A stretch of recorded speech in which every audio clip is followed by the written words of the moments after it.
Hello everyone and welcome back to the Common Sense Crypto channel. As with you always, this is Rich doing another video today on XRP. So I hope you're all having a wonderful day today wherever you are in this great world. We're gonna talk about XRP and I'll talk a little bit about some other things as well. I don't think this guy's Medium post will age very well. The biggest scam in crypto history. XRP is a scam. We've heard this so many times in the past. I see it every day in the comment section on my XRP videos. So listeners of the Crypto 101 podcast have long heard my relentless trashing of the XRP token, along with a few main bullet points why, for some, this is simply not convincing enough. So when you go through here, you see the good, the bad, and the ugly. Believe it or not, they list the ugly as us, the XRP community. The XRP army is a cult of lies, deceit, and complete lack of understanding of how markets work, how crypto works, and apparently how even basic probabilistic assessment works. They bask in a fantasy based on what if, without any credence to what is. Well, for the past 2 years on this channel, I have showed you the growth around Ripple. I showed you the rails being put in place for XRP to run on. Also, I showed you how Ripple pivoted and went after even more money, carbon credits, tokenization, and custody. People that think that XRP is a scam are most likely either impatient or they're people that only see value in Bitcoin for some reason. But me personally, early on, I had the vision to see where this cryptocurrency is going. And along the way, while people were saying, that's all conspiracy theory, Ripple isn't working with any banks, Ripple doesn't even have real partnerships, yet their partners are always talking about how great the technology is, how it gives them the upper hand over their competition. You know what sold me on XRP? The fact that the World Economic Forum, the IMF, the BIS, the European Central Bank, and even the Fed has talked about Ripple in the past. And every time that there's the big players in the game, the big financial institutions are talking about cross-border payments, Ripple always has a seat at the table. And sure, XRP is not sitting at the true price of XRP in my opinion. I think it should be way higher than 50 some cents. I still know at some point this cryptocurrency, XRP, is going to shock the entire crypto space. And when it happens, these people that think it's a scam are going to be left with regret for the rest of their life, realizing how big XRP actually was all along. All you got to do is wait for it to happen. Ripple's technology is most certainly a pinnacle in the trade finance sector. Now, Ripple, their XRP and XDC are going to work side by side in a lot of ways when it comes to cross-border payments. But XDC is also going to be very big. It's going to be moving trillions of dollars in value and actual money on a daily basis. Everything that comes through to the supply chain is also going to be tokenized as well. They're already pushing in that direction. And I think we're still too early to see the true value of XDC yet. But digital trade is pushing more and more ahead all the time. Laws are still getting put in place in country after country when it comes to digital trade. This comes from Smoke. May 2024 Confidential Institutional Presentation, CBDCs now coming fast.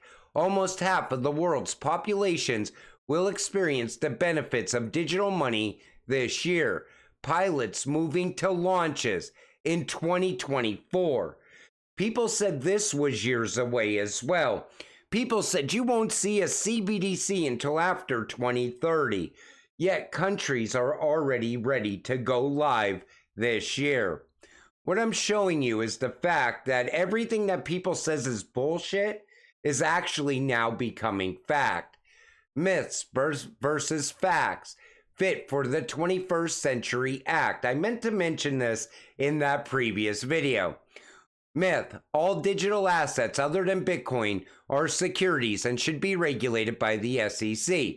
Fact: the XRP decision in July 2023 determined that XRP was only part of an investment contract when offered directly by Ripple to institutional investors. Don't eat candy when you're talking. The decision calls into question the SEC's position that practically all digital assets are securities. The SEC's policy was rejected by the court, which highlights the need for legislation. I think Fit for the 21st Century Act is also going to get pushed through the Senate. And I think anything that ends up in the Senate right now around crypto most likely will get pushed ahead. And I'm hoping this happens as well.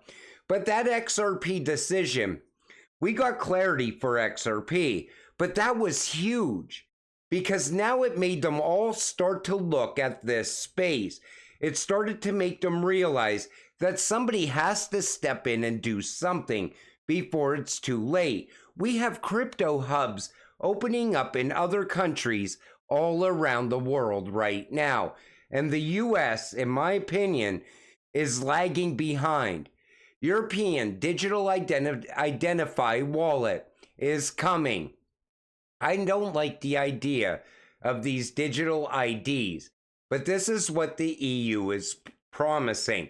So the EU Digital Identity Wallet makes it possible. It will be a secure and easy way for European citizens, residents, and businesses to prove who they are when accessing digital services. The wallet app will enable you to safely obtain, store, and share important digital documents about yourself and electronically sign or seal documents, providing the documents needed to open a new bank account, enroll in a university abroad, or apply for your next dream job will be both easy and secure, and your privacy will always be respected. You control what data is shared and who has access to it. Do you think this is good, or do you think it's going to turn out to be something bad? Because everything I've ever read around digital ID always seemed like a way for them to control you. They seem to make it where you control your data. But think about it. You go for that dream job, and all of a sudden, they think that you could possibly have health problems later. So they pass you up and hire somebody else. That's what the problem I see with this. But I'm curious to where this goes from here. And they also said it works to obtain a bank account, meaning it could also be tied to your money. 10 ASEAN countries to ditch the US dollar. Country after country is looking to ditch the dollar, and yet they act like the dollar isn't in jeopardy. This should be all over the mainstream media news right now. So the 10 countries are Brunei, Cambodia, Indonesia, Laos, Malaysia, Myanmar, Philippines, Singapore, Thailand, and Vietnam. According to the latest figures from the IMF, commonly called the World Bank, the combined GDP of these nations currently stands at around $4 trillion. Another $4 trillion moving away from the US dollar. And this is going to become a major problem going forward. But they don't seem to want to talk about it. A central bank digital currency would give unelected bureaucrats in DC the ability to monitor and restrict the American people's individual purchases. Our CBDC Anti-Surveillance State Act prevents this and defends against the ever-expanding government surveillance state. Take a listen to Tom Emmer here first. Then I'm going to show you another clip of Tom Emmer. And I want you to decide what's coming next. 2-3 years ago, I would have said I felt like I was yelling into the woods. Today, I think you've got Republicans and Democrats alike who understand what we're dealing with. You can just, all you have to do is look at the Communist Party of China, or the Chinese Communist Party with the digital yuan, Charles. They literally are using that to track their citizens' purchases, their behaviors, and they are building social scores, which people can be evaluated on for different things in this country, for insurance, etc. We do not need, nor do we want, something that is inconsistent with our values. In this country, we believe in a person's right to self-determine. We believe in a person's right to privacy and be able to do business with whomever they want to do business with. That is not what a central bank digital currency would do. What we've simply said in this bill is, until our government can actually show us that it can emulate cash, be open, permissionless, and private with a capital P, Charles, you should not be creating any central bank digital currency. So he says we don't need a CBDC. And I agree with him. I don't like the idea of a central bank digital currency. Tom Emmer confirms the need for a legal framework around stablecoins and open permissionless CBDCs, a digital currency with American values. So Ripple stablecoin would be perfect for that. It's backed 1-to-1 by USD. So what does Tom want? Does he want a CBDC or doesn't he? Because that stablecoin bill, it also puts us on the path for a CBDC as well. I think the US is eventually going to have a CBDC, and I think it's already coming. We are thrilled to release the CBDC Tracker's newest updates, capturing the current state of the world of CBDCs. The European Central Bank has started its experimentation of wholesale DLT settlement.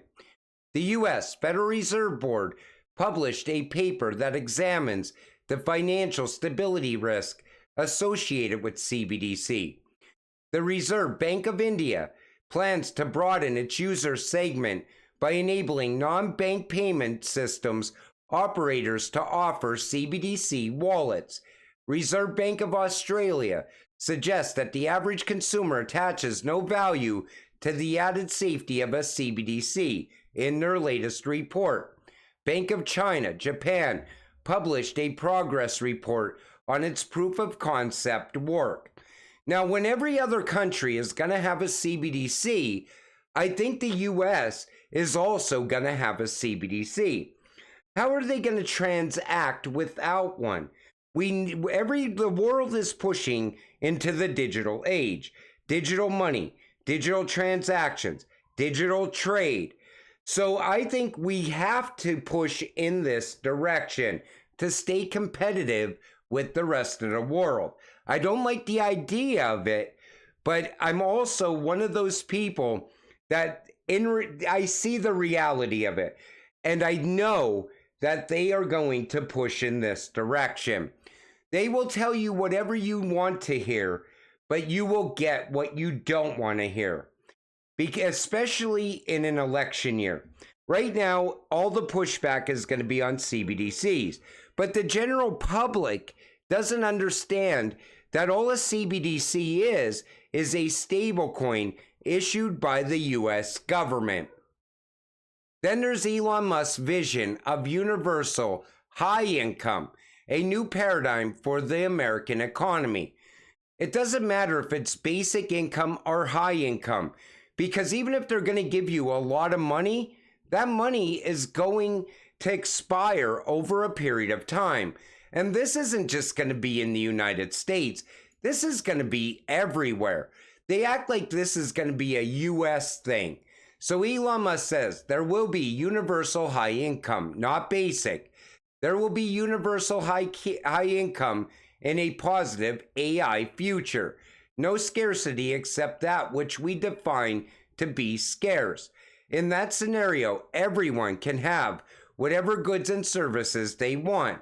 It is less clear how we will find meaning in a world where work is optional. Goal of government should be to maximize the happiness of people. Giving each person money allows them to decide what meets their needs, rather than the blunt tool of legislation, which creates self-serving special interest. So if we're going to this hidden wealth, asset-based currency, and you see, per citizen, this is what they're promising. This would be everywhere in the world, because everywhere else is also pushing in this same direction. The entire world is going to deal with AI as well, stealing a lot of their jobs. But if the high universal income expires, let's say, at the end of every month, people cannot put money away. They can't store money, and a lot of people will blow through whatever money you promise them on a monthly basis, even before the month is up. So all of a sudden, everybody's going to drive a Lambo, and everybody is going to own a mansion. This is what Elon Musk is saying, pretty much. I'm not seeing it. I think there will be universal basic income, UBI, because if the government's giving everybody everything that they ever want, people will just end up, a lot of them will end up killing themselves. Not like suicide, though. I'm talking about killing themselves through alcohol and drugs and other means. You know, there's a reason that people work for a living, and there's people that go out every single day and they save up for things that they want because they appreciate it. People will not appreciate anything either in this new high income, non-basic income society. But I don't know what direction we're going to end up in. I think as crypto investors and XRP investors, most of us are already on the path to becoming very wealthy. And I don't know if UBI is a good idea at all, honestly. I mean, I understand people are going to lose jobs and they're going to need money to live. And the government should definitely take care of that, especially if they're going to allow AI to steal people's jobs. But I think there's a hidden agenda here. There's something to this that we're just not seeing. And we'll know more as time pushes on. But anytime the government is giving you something for free, guess what? It's something you don't want. That's the way I look at it. But what's your thoughts on this? Put it in the comments section down below, because I'm just thinking out loud and giving you my opinions on this. I always am open to your opinions as well. I'm sure a lot of people would definitely cheer for this, though. But the same way they lined up for that retina scan for WorldCoin for a measly $10 gift certificate. But you know, until it all happens, stay patient, stay positive, and let's get rich together. With that said, I'm going to wrap up this video. I want to thank you all for watching. I appreciate all of you. I'll see you in the next one. Have a great night.